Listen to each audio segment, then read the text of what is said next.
भारत चीन के दरमियान जारी कशीदगी में एक नया मोड़ सामने आ गया। भारत ने चीन का मुकाबला करने के लिए राफेल तैयारों को मैदान में उतार दिया। राफेल तैयारों से चीनी तंसीबात पर निशाने बांध दिए गए हैं। पाकिस्तान के लिए कोई थ्रेट हो सकता है और चाइना के लिए भी, क्योंकि जाहिर है इन दोनों को आपके यहाँ जो है एक नेगेटिव लाइट में देखा जाता है, चाइना को भी और पाकिस्तान को भी। सिर्फ एक बटन दबाने पर चीनी फौजी अड्डे और तंसीबात तबाह हो जाएगी। आज की तारीख में, और अगर आज से 10 साल पहले ऐसे नहीं था, तो आज की तारीख में India can be a deterrent and a creditable opponents oblique stabiliser in the region against China. ये हमारी काबिलियत है, या हम उस काबिलियत के ऊपर खड़े हो रहे हैं जो दुनिया को दिख रहा है। दिफाई माहिरीन राफेल जंगी तैयार को गेम चेंजर से ताबीर कर रहे हैं। उनका ख्याल है कि इन तैयारों की शमूलियत से भारत को ऊंचे फजाई महाजों पर हमले करने में चीन पर बढ़तरी हासिल हो गई है। हम IMF प्रोग्राम नहीं ले पाए। IMF प्रोग्राम क्यों जरूरी है आज भी, और उसका डिले किस कदर नुकसानदेह होगा पाकिस्तान के लिए। चीन का सूबा है यूनान, यहाँ पर एक मस्जिद है, तारीखी मस्जिद है, और इस मस्जिद के गुंबद और मीनार को शहीद कर दिया गया है, जिस पर मुस्लिम बरादरी में शदीद गम और गुस्से की लहर दौड़ गई है। माहिरीन का यह भी ख्याल है कि इस तैयारे में जो मिसाइल और बॉम्ब नस्ब हैं, उनके हदफ पर वार कर भारत चीन के दरमियान जारी कशीदगी में एक नया मोड़ सामने आ गया। भारत ने चीन का मुकाबला करने के लिए राफेल तैयारों को मैदान में उतार दिया। भारत ने एक बार फिर खिते का अमन दांव पर लगाने की ठान ली। राफेल तैयारों से चीनी तंसीबात पर निशाने बांध दिए गए हैं। दोनों मुल्कों के दरमियान कशीदगी उरूज पर है। इस पस मंजर में फ्रांसीसी साख्त के राफेल तैयारों की शमूलियत को बड़ी अहमियत दी जा रही है। भारत में गालिबन ये पहला मौका है जब किसी जंगी साजो सामान को सिर्फ पाकिस्तान के तनाजुर में नहीं बल्कि खुसूसी तौर पर चीन के पस मंजर में देखा जा रहा है। दिफाई माहिरीन राफेल जंगी तैयार को गेम चेंजर से ताबीर कर रहे हैं। उनका ख्याल है कि इन तैयारों की शमूलियत से भारत को ऊंचे फजाई महाजों पर हमले करने में चीन पर बढ़तरी हासिल हो गई है। माहिरीन का यह भी ख्याल है कि इस तैयारे में जो मिसाइल और बॉम्ब नस्ब हैं, उनके हदफ पर वार करने की गैर मामूली सलाहियत इससे मुनफरद बनाती है। आपको लगता है सर, जिस तरीके से इंडिया और अमेरिका नजदीक आ रहे हैं, तो पाकिस्तान के लिए कोई थ्रेट हो सकता है और चाइना के लिए भी, क्योंकि जाहिर है इन दोनों को आपके यहाँ जो है एक नेगेटिव लाइट में देखा जाता है, चाइना को भी और पाकिस्तान को भी। इतना लंबा चौड़ा ना मेरी सोच है ना मेरी पढ़ाई लिखाई है। मैं आपकी तरह उतना ज्यादा पढ़ा लिखा नहीं हूँ, फौजी अफसर रहा हूँ, गन्स को चलाता रहा हूँ, तो हमारा दिमाग जो है ना सर, वो थोड़ा मोटी मोटी चीजों पर जाता है।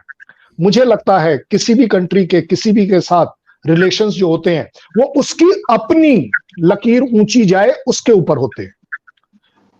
मुझे नहीं लगता कि ऐसा होना चाहिए कि बिकॉज पाकिस्तान के साथ यूएस के रिलेशन डाउन होंगे इसलिए इंडिया के साथ अप होंगे। नहीं, ऐसा नहीं होना होता।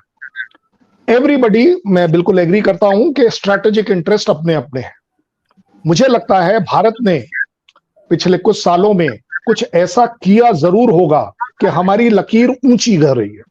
हम एक मार्केट पूरे वर्ल्ड को दे पा रहे हैं, डेवलप कर पा रहे हैं, हम बढ़ चढ़कर दाएं बाएं ऊपर नीचे सब जगह मदद दे पा रहे हैं। हमारा से है, हम एक इकॉनमी वो वाली लेकर चल रहे हैं जो कि सबको बढ़ती हुई नजर आ रही है। मैं अगर खुद बोलूं हमारी बढ़ेगी तो शायद आपको बुरा लग जाए, लेकिन लोगों को लिख रहा है, तभी आप देख रहे हैं कि उस तरीके की बॉनहोमी हो रही है। क्योंकि अगर रिलेशंस इंडिया के साथ at the cost of Pakistan हो रहे हैं, तो सर जब पाकिस्तान के साथ यूएस था तो चाइना कैसे साथ चला रखा था उसने? भाई मोटे मोटे तौर पर अगर चाइना को ऑफसेट करने के लिए तो उसने पाकिस्तान नहीं चलाया था। आई एम वेरी श्योर कि आज की तारीख में, और अगर आज से 10 साल पहले ऐसे नहीं था, तो आज की तारीख में यूएस रियलाइज करता है कि India can be a deterrent and a creditable opponents oblique stabiliser in the region against China. ये हमारी काबिलियत है, या हम उस काबिलियत के ऊपर खड़े हो रहे हैं जो दुनिया को दिख रहा है, यूएस को दिख रहा है। अदरवाइज ये वही वाला यूएस है जिसने आपको गोद में पाल रखा था पिछले 50-60 साल से, और सडनली एक बड़ा बेरुखी से उसने पाकिस्तान को पता नहीं कैसे अलग कर दिया, क्यों अलग कर दिया। आज की तारीख में अनफॉर्चुनेटली वो उसी दोस्त को सपोर्ट नहीं कर रहा जिसको वो अपने गोद में रखता था। करोड़ों करोड़ों अरबों खरबों डॉलर्स वो पाकिस्तान को देता था, हर तरह की सहायता करता था। आज की तारीख में वो नहीं कर रहा है। मुझे लगता है पाकिस्तान को इससे सीख लेनी चाहिए।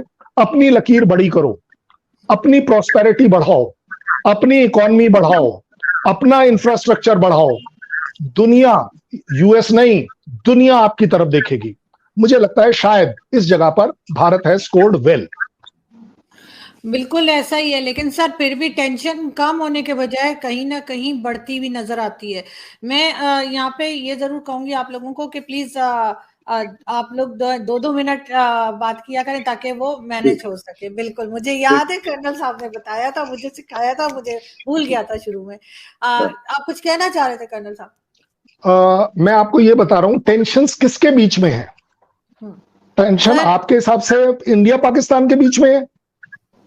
सर बिल्कुल इंडिया पाकिस्तान के बीच में भी है। मैं कह रहा हूं टेंशन है ही नहीं, टेंशन है ही नहीं। टेंशन क्रिएट करी जा रही है, कंटिन्यूअसली उसे मेंटेन किया जा रहा है। मुझे ब्रिगेडियर साहब ये बताइएगा कि अगर कभी पाकिस्तान में किसी तरह का भी प्रॉब्लम आता है, सिचुएशन खराब होती है, चाहे सिक्योरिटी को लेकर, चाहे अभी जैसे जो पॉलिटिकल पार्टीज हैं आपस में लड़ रही हैं, किस तरह से जीएचक्यू वगैरह पे अटैक हुआ, तो इसमें बीच में हम ये क्यों नहीं मानते हमेशा से कि हमारे ही लोग हैं जो ये सब कर रहे होते हैं? हम बार बार ये इशारा क्यों दिया जाता है कि शायद किसी और कंट्री की तरफ से लोगों ने सिखाया पढ़ाया है या भेजा है? हम अपने आप में क्यों गलती जो है मानने को तैयार नहीं होते? देख लो, जहां तक फॉल्ट लाइंस होते हैं, फॉल्ट लाइंस हर कंट्री में